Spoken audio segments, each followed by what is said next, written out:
Hello everyone, welcome to my channel. रोज की current affair update पाने के लिए मेरे चैनल को जरूर सब्सक्राइब करें। आइए शुरू करते हैं।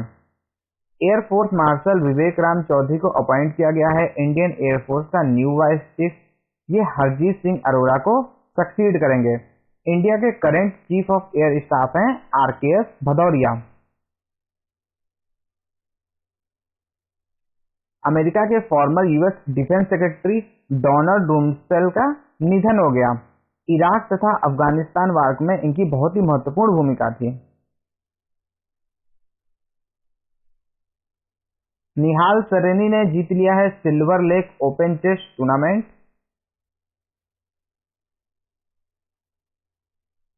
वर्ल्ड बैंक ने कोरोना पैंडेमिक को देखते हुए वर्ल्ड बैंक $20 मिलियन की सहायता प्रदान करेगा, जिसके माध्यम से विभिन्न कंट्रीज को वैक्सीन दी जाएंगी। ये वैक्सीन उन कंट्रीज को दी जाएंगी जो मिडिल इनकम कंट्रीज हैं। इसमें से ज्यादातर कंट्रीज अफ्रीका की हैं। वर्ल्ड बैंक के प्रेसिडेंट हैं डेविड मालपास। RBI ने फाइनेंशियल स्टेबिलिटी रिपोर्ट रिलीज की। इस रिपोर्ट के माध्यम से उन्होंने ये बताया कि इस साल जो टोटल NPA है वो 9.8% हो सकता है। वहीं अगर वर्स्ट केस सिनारियो होता है तो उसमें ग्रॉस NPA हो सकता है 11.22% के आसपास। Jaitley national institute of financial management Microsoft के साथ एक मेमोरेंडम ऑफ अंडरस्टैंडिंग साइन किया है, जिसके माध्यम से ये AI एंड इमर्जिंग टेक्नोलॉजी का सेंटर ऑफ एक्सीलेंस बनाएंगे। इस सेंटर में भारत में जो भी AI संबंधित कार्य हो रहे हैं, रिसर्च हो रहे हैं, उसको किया जाएगा। अब ये AI क्या होता है? AI का मीन्स होता है आर्टिफिशियल इंटेलिजेंस। ये कुछ ऐसे कंप्यूटर प्रोग्राम्स होते हैं जिससे कंप्यूटर को ह्यूमंस के जैसे सोचने की क्षमता मिल जाती है। ओडिया के एक बहुत ही प्रसिद्ध पोएट हैं राजेंद्र किशोर। इनको मिला है केवंपु राष्ट्रीय पुरस्कार। इनको पहले भी साहित्य अकादमी पुरस्कार 1985 में मिल चुका है। इस पुरस्कार के अंतर्गत इन्हें 5 लाख रुपए, एक सिल्वर मेडल और एक प्रमाण पत्र दिया जाएगा। यह है एलन मस्क, जिन्होंने एक स्टारलिंक प्रोजेक्ट लॉन्च किया था। अभी तक आपके घर में जो भी इंटरनेट आता होगा वो 2 माध्यमों से आता है। एक आता है ऑप्टिकल फाइबर के माध्यम से, दूसरा आता है मोबाइल टावर्स के माध्यम से। पर ऑप्टिकल फाइबर और मोबाइल टावर बहुत सी ऐसी जगह हैं जहाँ पे नहीं लगाए जा सकते, जैसे पहाड़ी इलाकों में। तो इन इलाकों में इंटरनेट की सुविधा प्रदान करने के लिए इलॉन मस्क ने स्टारलिंक नाम के प्रोजेक्ट को लॉन्च किया, जिसमें इन्होंने 1500 सैटेलाइट अंतरिक्ष में भेजी। अब इन सैटेलाइट के माध्यम से ही किसी भी व्यक्ति को इंटरनेट की सुविधा प्राप्त हो जाएगी। इसके लिए सिर्फ आपको एक डिश टीवी जैसा एंटीना लगाना पड़ेगा और आपको इंटरनेट की सुविधा मिल जाएगी। ये इंटरनेट बहुत ही तेज होगा। गवर्नमेंट ने इंफॉर्मेशन टेक्नोलॉजी एक्ट 2021 को लॉन्च किया था, जिसके माध्यम से कंपनियों को यह बोला गया था कि आपको जो भी कंप्लेंट्स मिल रही हैं तथा आप उनका जो सॉल्यूशन कर रहे हो उसको आपको मंथ के एंड में पब्लिश करना पड़ेगा और सबको बताना पड़ेगा।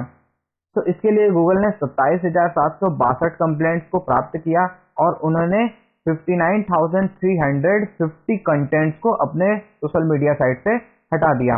ये रूल 2 फरवरी 2021 में लॉन्च की गई थी और ये मई 2021 में लागू हो गई। ये रूल सभी डाटा कंपनियों, social media companies, intermediary means ऐसी वेबसाइट जो कि आपको इंफॉर्मेशन तक पहुंचाती हैं, इन सभी पर लागू होंगी। United Nation conference on trade and development और United Nation world tourist organisation ने एक रिपोर्ट रिलीज की, that is COVID-19 and tourism and update. इसके माध्यम से उन्होंने ये बताया कि टूरिज्म सेक्टर के रुकने के कारण दुनिया भर में $4 ट्रिलियन का लॉस हुआ है। इंडिया का जो अभी का GDP है वो $3 ट्रिलियन है, तो आप समझ सकते हो कितना बड़ा लॉस है। इसमें यह बताया गया कि इंडिया में आने वाली टूरिस्ट की संख्या में 54% की कमी हुई है। CBSE ने इंट्रोड्यूस किया है फाइनेंशियल लिटरेसी बुकलेट। इसके माध्यम से वो क्लास 6 के बच्चों को फाइनेंशियल लिटरेसी के बारे में बताएंगे, यानी कि banking, security, digital payment, UPI, cards और वॉलेट के बारे में बच्चों को बताया जाए। शिपिंग मिनिस्ट्री ने लॉन्च कर दिया है ग्रीन फ्रेट कॉरिडोर 2, जो कि केरला में काम करेगा। MP जबीर ऐसे पहले भारत के मेल पार्टिसिपेंट बन गए हैं जो टोक्यो ओलंपिक में 400 मीटर हर्डल्स में भाग लेंगे। आंध्र प्रदेश की गवर्नमेंट ने न्यू IT पॉलिसी निकाली है, जिसके माध्यम से वो 3 साल में 55,000 जॉब प्रोवाइड करेंगे।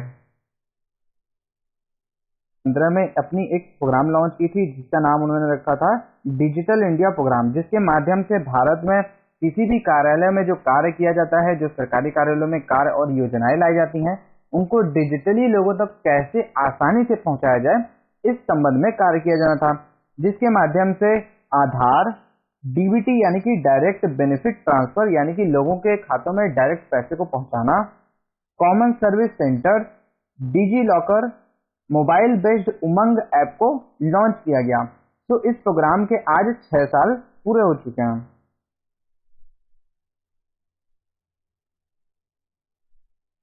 राज कौशल जो कि बहुत ही फेमस डायरेक्टर भी हैं, इन्होंने शादी के लड्डू और प्यार में कभी कभी नाम की 2 पिक्चरों को डायरेक्ट किया था। ये मंदिरा बेदी के हस्बैंड भी हैं।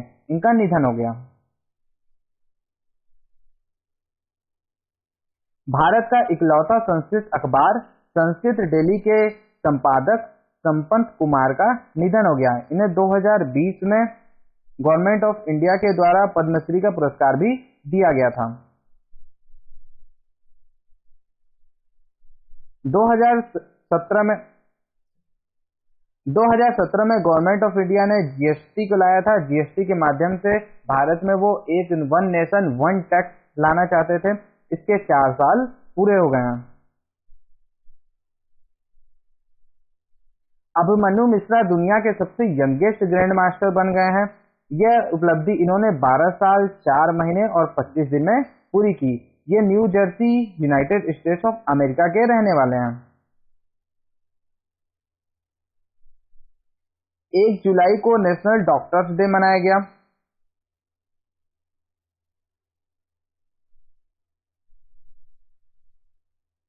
सिंगापुर ने भूटान के साथ एक एमओयू और पैक्ट साइन किया है, जिसके माध्यम से वो वहां पे टेक्निकल ट्रेनिंग सेंटर की स्थापना करेंगे।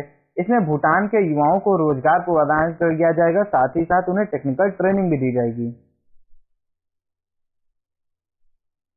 रिलायंस इंडस्ट्री ने एडनॉक के साथ एक समझौता किया है, जिसके माध्यम से वो अबू धाबी में एक केमिकल प्रोजेक्ट बनाएंगे, एक प्लांट बनाएंगे, जिसमें वो वहां पे क्लोरील एल्किल इथिलीन डाइक्लोराइड और पॉलीविनाइल क्लोराइड यानी कि पीवीसी बनाएंगे। ये पीवीसी क्या होता है? बेसिकली जो आपके घरों में पानी की पाइप्स लगी होती हैं, उन्हें हम पीवीसी करते हैं। उज्जीवन स्मॉल फाइनेंस बैंक ने बी बैंक के साथ पार्टनर किया है, जिसके माध्यम से वो लोन टैप नाम की सुविधा प्रदान करेंगे। ऐसे लोग जो सैलरीड हैं यानी कि जिन्हें महीने में सैलरी प्राप्त होती है, ये उन्हें लोन की सुविधा प्रदान की जाएगी।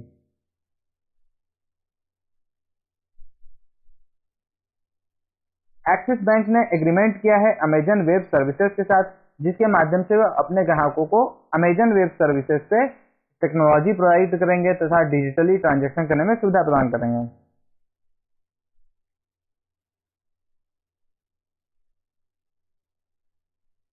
स्टार्टअप लिंक के द्वारा एक इंडेक्स लॉन्च किया गया, जिसका नाम था ग्लोबल स्टार्टअप इकोसिस्टम इंडेक्स। यह इंडेक्स यह बताता है कि किसी भी देश में स्टार्टअप आरंभ करना, स्टार्टअप को चलाना, स्टार्टअप का रजिस्ट्रेशन करना तथा स्टार्टअप को लोन मिलने तथा उनको सरवाइव करने में कितने ज्यादा इजी होता है, कितना जल्दी स्टार्ट किया जा सकता है। इसके माध्यम से भारत को 20वां रैंक दिया गया। वहीं जो पहला रैंक दिया गया वो यूएस, सेकेंड रैंक यूके, फिर इजराइल, कनाडा और जर्मनी को दिया गया। तो अगर आपको मेरा चैनल इंफॉर्मेटिव लगता है then please hit like and subscribe button. Thanks for watching. Hello